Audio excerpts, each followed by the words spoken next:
Assalamu alaikum, c'est Ahlam Dib. Je vais vous expliquer chapitre 2, vitesse de réaction, partie 3. Avant de commencer, s'il vous plaît, préparez vos outils. Ce sont les objectifs de notre vidéo aujourd'hui. Comme vous savez, la vitesse de réaction dans un intervalle de temps delta t est appelée vitesse moyenne. Aujourd'hui, on va savoir c'est quoi la vitesse instantanée de réaction. Comme vous savez, la vitesse moyenne de formation d'un produit dans l'intervalle du temps delta t, si la courbe cinétique du produit est donnée, revient à choisir deux points sur la courbe cinétique du produit. Disons que ces deux points sont B1 et B2, ayant comme abscisse T1 et T2. En joignant ces deux points par une droite, alors on obtient une séquente et la vitesse moyenne de formation du produit dans l'intervalle du temps delta t va être la pente de cette séquente, c'est-à-dire y de B2 moins y de B1 sur x de B2 moins x de B1. Aussi, pour déterminer la vitesse moyenne de disparition d'un réactif dans l'intervalle de temps delta t, si la courbe cinétique d'un réactif est fournie, revient à choisir deux points sur cette courbe descendante. Ces deux points, A1 et A2, ont comme abscisse T1 et T2. En joignant ces deux points par une droite, on obtient une séquente et la vitesse moyenne de disparition du réactif dans cet intervalle du temps va être égale à l'opposé de la pente de cette séquente, c'est-à-dire elle est égale à moins y de A2 moins y de A1 sur x de A2 moins x de A1. Comme son nom l'indique, la vitesse instantanée de réaction, c'est la vitesse de la réaction à un instant t précis. Par définition, la vitesse instantanée de la réaction, c'est la limite de la vitesse moyenne, c'est-à-dire la limite de delta concentration sur delta t, ou bien la limite de delta, nombre de moles sur delta t, lorsque delta t tend vers 0. Ce que vous devez mémoriser, c'est que, graphiquement, la vitesse instantanée de réaction est la pente de la tangente à la courbe au point d'abscisse t. Comment ça? Voyons. Revenons à la réaction des vidéos précédentes. A donne B. Voici la courbe cinétique du produit B. Alors, si on veut déterminer la vitesse instantanée de formation de B à t égale 200 secondes, comme nous avons déjà dit, de tracer à t égale 200 la tangente à la courbe.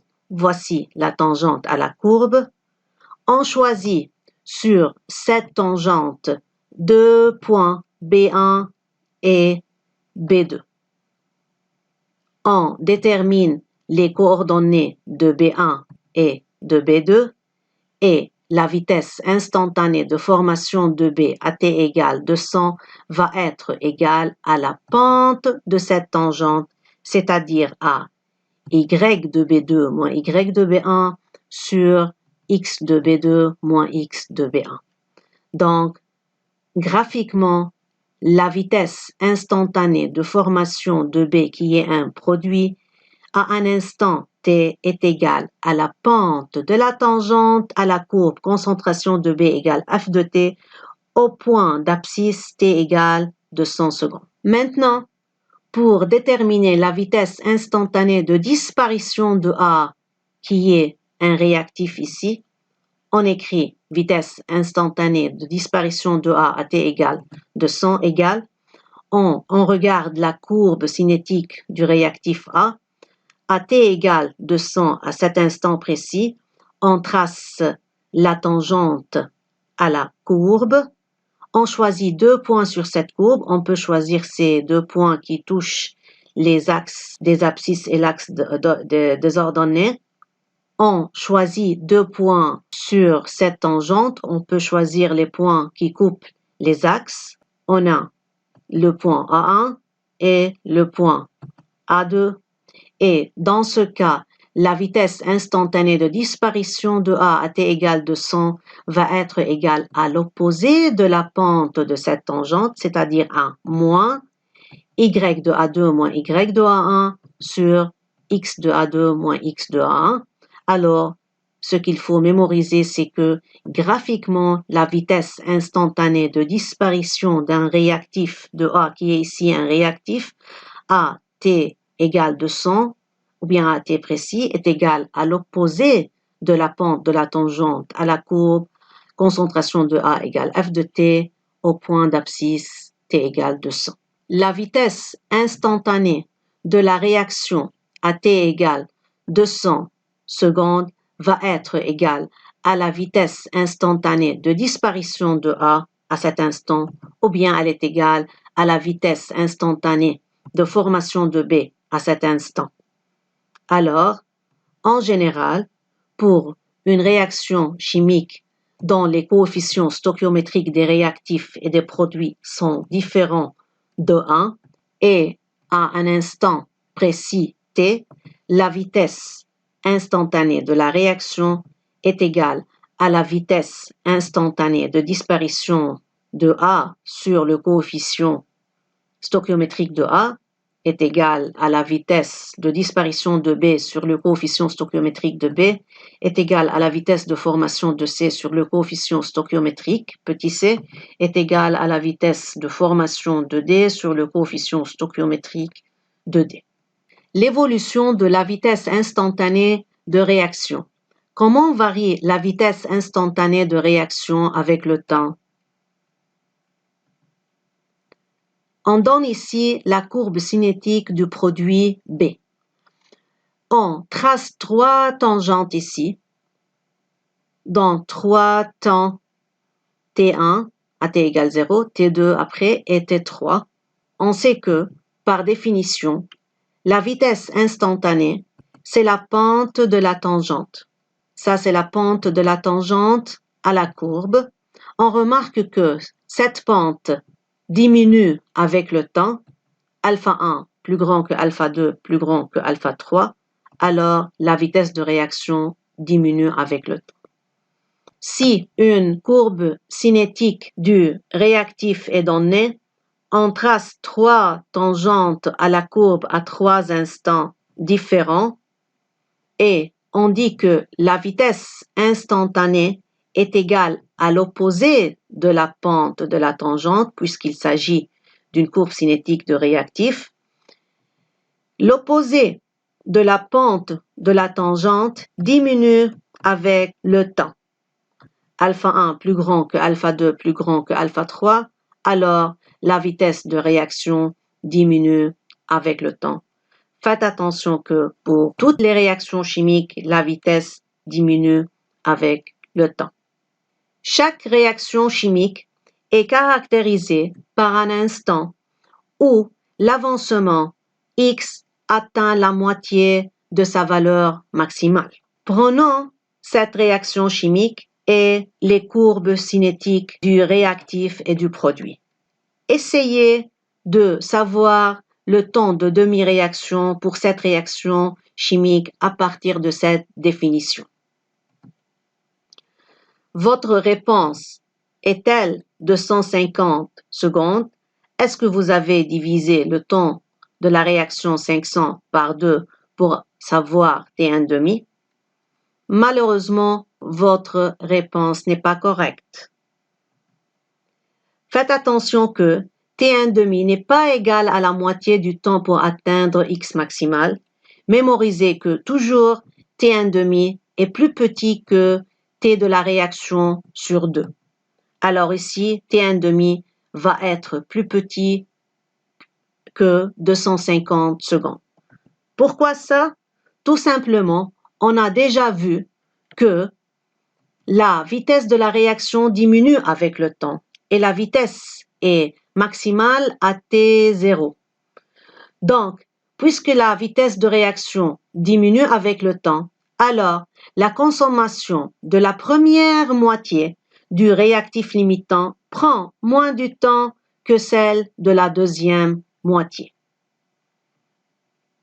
Alors, comment savoir le temps de demi-réaction de cette réaction chimique? Voyons. T1,5 peut être déterminé graphiquement en se référant à la courbe cinétique du produit qui est B ici. Par définition, le temps de demi-réaction est la durée au bout de laquelle la concentration du produit atteint la moitié de sa valeur maximale. Sur la courbe ici, celle du produit B, la concentration maximale, elle est égale à 1,7 mol par litre. Alors, la concentration de B à T1,5, elle est égale à la concentration de B maximale sur 2, 1,7 sur 2, elle est égale à 0,85 mol par litre. Graphiquement, pour une concentration de B qui est égale à 0,85, on obtient T1,5 qui est égal à 100 secondes. Alors, T1,5 ici, 100, est plus petit que T de la réaction sur 2, plus petit que 250. T1,5 peut être aussi déterminé en se référant à la courbe cinétique du réactif A. Par définition, T1,5 est la durée au bout de laquelle la concentration du réactif atteint la moitié de sa valeur initiale.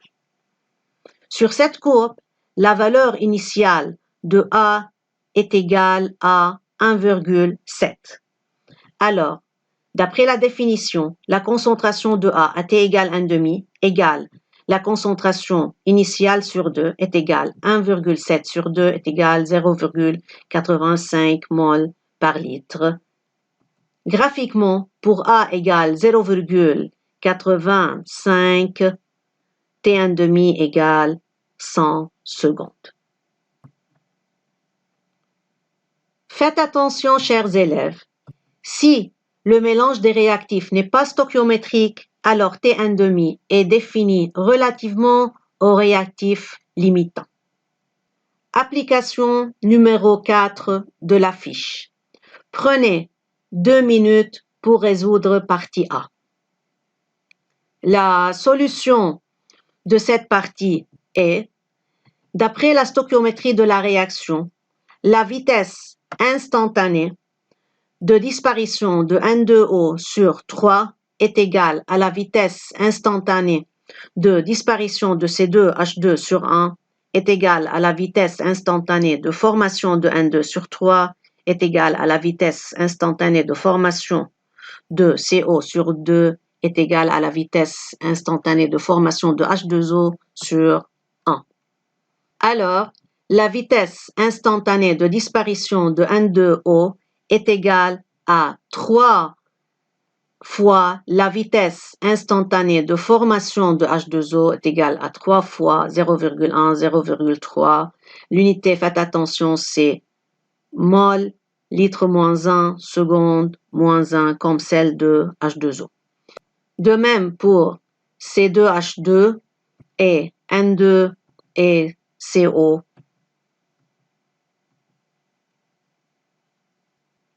On est toujours dans le numéro 4 de la fiche. C'est la partie B. Prenez 2 minutes pour résoudre cette partie. La solution est la vitesse de la réaction à cet instant T est égale à la vitesse instantanée de disparition de N2O sur 3 est égale à celle de C2H2 sur 1 est égale à la vitesse instantanée de formation de N2 sur 3 est égale à celle de CO sur 2 est égale à celle de H2O sur 1. Si on prend cette égalité, on va avoir que la vitesse de la réaction à cet instant T est égale à celle de H2O égale 0,1 mol litre moins 1 seconde moins 1. C'est tout pour aujourd'hui. C'est l'essentiel que vous devez écrire sur votre cahier de chimie et c'est votre agenda. À bientôt dans la prochaine vidéo. Wassalamu alaikum.